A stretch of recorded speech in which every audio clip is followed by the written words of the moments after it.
આટલી મુસીબત, આટલો સંઘર્ષ, આટલી પીડા, પણ છતાંય મહારાજ શું કામ મદદ માટે નથી આવતા?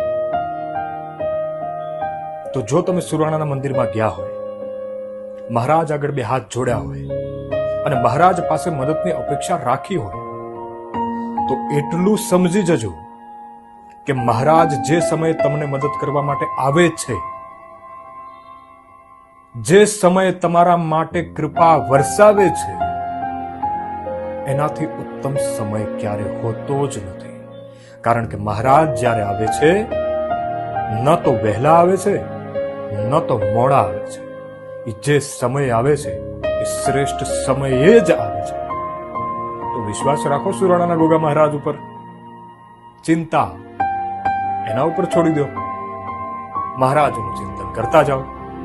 જય શ્રી સુરાણાધામ ગોગાજી મહારાજ, જય શ્રી કેશવ બાપા.